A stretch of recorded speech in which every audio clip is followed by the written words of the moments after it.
Good afternoon, everybody. Admiral Kraft and NWDC, thank you for inviting me to be here today. Who am I? What are we going to talk about today? We've heard a lot about innovation. We've heard a lot of great stories from people who have experience, from people who have systems on how we're going to make innovation work. I don't have any of that. I'm just here to tell you guys all a story today. Next slide, please. So, I'm just a sailor like you guys, okay? Maybe I'm a little bit older than a lot of the folks here in the audience, but I'm interested in making my service more combat effective, making my service better at what we do. I happen to have studied a little bit of history, and I've got a story to tell you today about a guy who made a difference when he was a lieutenant. And he changed the face of naval warfare across the world as a lieutenant in the United States Navy. Next slide, please. So this is Vice Admiral William Soudan Sims. Vice Admiral Sims, look at that great beard. He wasn't always a Vice Admiral. And in 1900, he was a lieutenant. He was a lieutenant who had just finished up a short tour in Europe, where he'd been an intelligence officer. And he had studied dreadnought battleships as they were introduced in Europe. And he had studied gunnery practices of both our potential allies and our potential adversaries alike. And so in 1900, it was time for sea duty again, and he got orders to China Station. He was ordered to the USS Kentucky. The USS Kentucky was the United States Navy's newest and most powerful battleship. And so he joined Kentucky on deployment. Next slide. Here's a picture of the Kentucky not long after she was launched. It was one of the very first dreadnought-era battleships the United States Navy had. Now he arrived, checked on board, and realized that Kentucky might have been the newest battleship, but it certainly wasn't powerful. There were a lot of problems with this ship and its design. The armor on the ship was below the waterline only. So torpedoes, great. Mines, great. Shells from another battleship, you're out of luck. The turrets were so low when she was fully loaded that if she took a heavy sea, water would pour in through the gun turrets.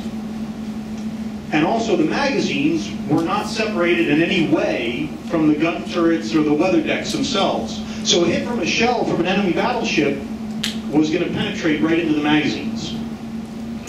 Now Sims was incensed. He had studied these kinds of ships in his last job, and he knew that this was wrong in every sense of the word. And he wrote a letter to a friend of his who was a fellow naval officer. Next slide. He said, "The Kentucky is not a battleship at all. She's the worst crime in naval construction ever perpetrated by the white race." He was a guy who kind of had strong opinions. Now Sims knew that this needed to be fixed, but he also knew that he was not going to change the design of a ship while he was on deployment on China Station. You know, changing the technology is great, and instituting new technology is awesome. But that doesn't help us when we're out there on the pointy end, necessarily. So he decided to start focusing on what it was the ship did. He earned his qualifications, he started standing his bridge watches, and he started to study the tactics, techniques, and procedures, the TTPs as we call them today. And he wanted to figure out a way to make this ship more combat effective, to try and hide the fact that the design wasn't necessarily the best that was out there. So he's steaming through the South China Sea, visiting cities in China, in the Pacific, and he's looking for a way to make his ship better, when he meets an officer from the Royal Navy. Next slide, please. So at the time, in 1900, Percy Scott was a captain. He had not made admiral yet. And he was the commanding officer of the HMS Terrible. Now, Percy Scott was a little bit of a pariah in the Royal Navy. He didn't have a whole lot of friends. He didn't make a whole lot of friends. And the reason he was on China Station in the Terrible was he had a running feud with an admiral who happened to be on shore duty back in the home islands. And China was as far away as you could get from England. So Percy Scott had developed something called continuous aim fire. What he had done was he'd watched his gunners work their guns, and he realized that there was a better way to shoot. Now we'll talk about gunnery here at the turn of the century for a second. It really hadn't changed in over a century. the techniques they were using were pretty much the same as the ones they used on Constitution in the War of 1812 when they battled British frigates. The gun director would guess how far away the enemy ship was, he'd change the elevation on his gun, and then he'd try and time the roll of the ship to fire the projectile towards the enemy. And each time the ship rolled, he fired again, hoping to hit. Now, guns had become rifled, and so they had greater range. We'd gone to breech loaders, so they were easier to load. They were more powerful, they were bigger, but accuracy really hadn't changed in centuries in naval warfare. So what Percy Scott did was he changed the gearing on his elevation gear, and he made it so the gun director could constantly be changing the barrel of the gun. He added a telescopic sight, so that the gun director, while constantly keeping his gun moving, could constantly have it trained on the enemy ship. Now, the gun crews could fire as fast as they could load. It didn't rely on the rolling of the ship, and TTPs changed entirely based on this continuous aim fire. Next slide. So Sims watched the terrible conduct gunnery practice from the deck of the Kentucky. Here you can see the forward gun turret on Kentucky. He saw that the rate of fire increased by 4-fold. The accuracy increased to the point that compared to other ships, the gun crews had a 1,000% increase in effectiveness on the Terrible. Sims looked at this and realized that a single ship using continuous aim fire could take on a squadron of ships that wasn't and win. This would change everything. So Sims, having been a good intelligence officer, wrote a report, and he sent it home to the Bureau of Ordnance. He then went and met Percy Scott, and he befriended him. They were both men of strong opinions, and they kind of took to each other immediately. And he learned exactly how Scott had re-geared the guns. And he learned exactly the methods that he was using. He brought those back to Kentucky, and he started doing the same thing on Kentucky. It didn't take long, and the gun crews on Kentucky were matching the fire rates and accuracy of HMS Terrible. This could easily be done. All we had to do was do it. He wrote another sequence of reports detailing exactly how you would change the American guns, exactly how you would man the gun crews, exactly how you would conduct the new TTPs, and he sent that off to the Bureau. And he waited. And he waited. And he waited.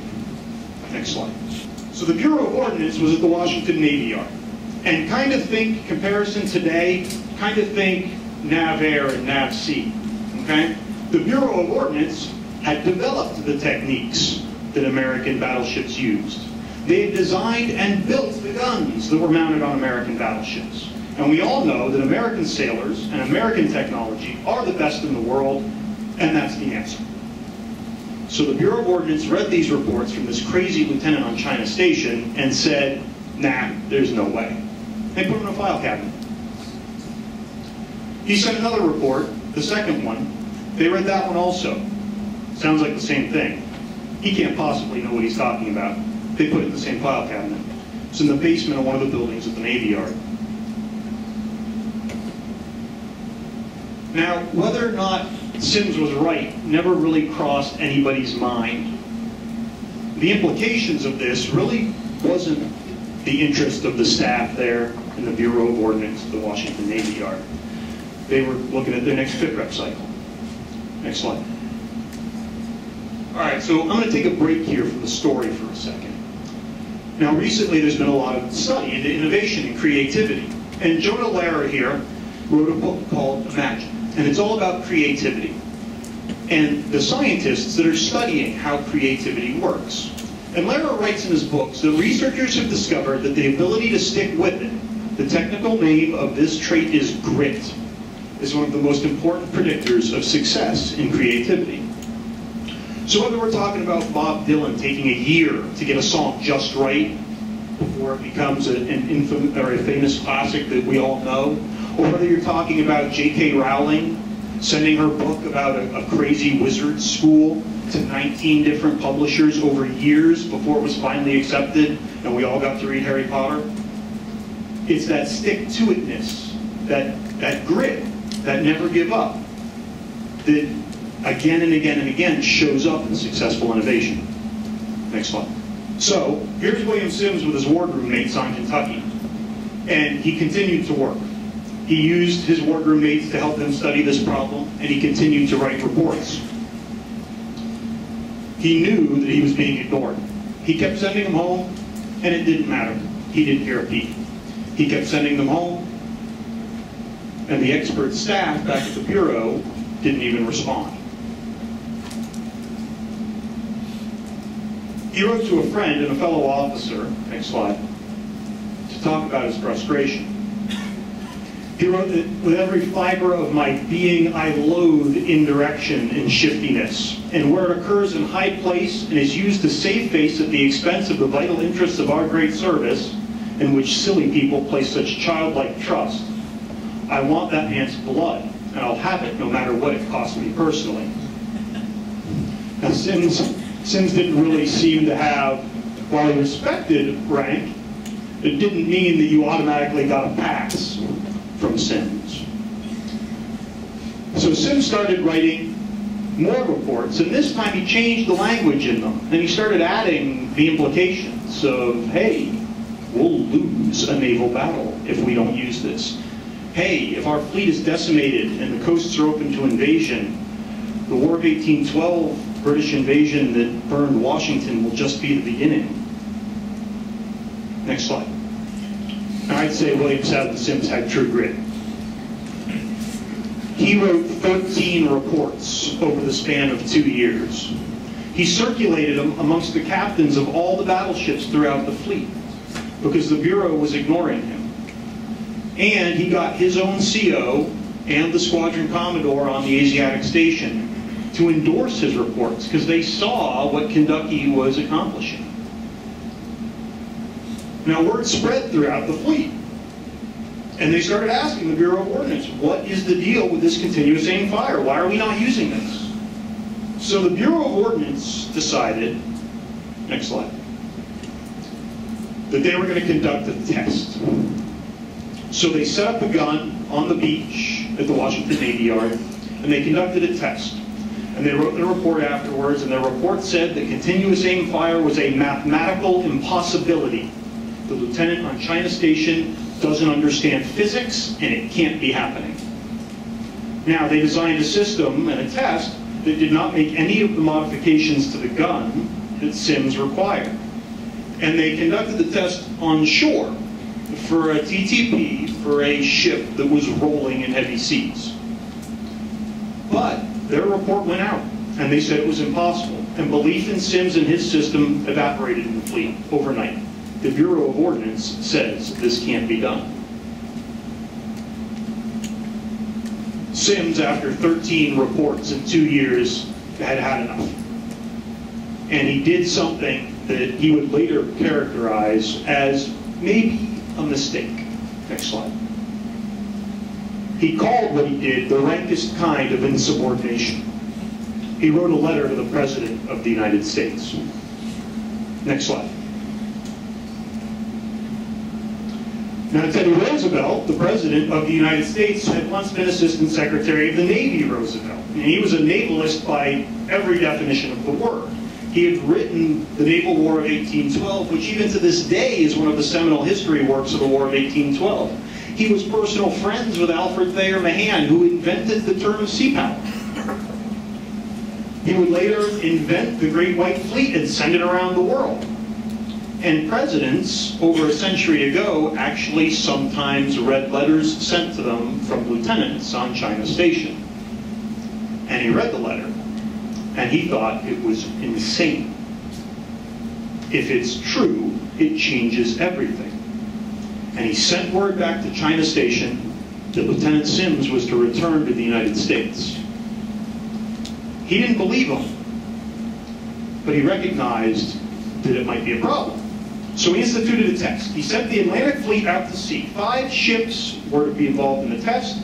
Each ship got 5 minutes to fire as fast as they could at a light ship that was basically a target, about a mile distant, and then they'd see how the gunnery went. After 25 minutes of firing on the hulk of the light ship, 2 shells had penetrated the sails of this ship. Not a single shell had hit the hull or any of the superstructure after 25 minutes of firing by American battleships. Obviously, there was a problem.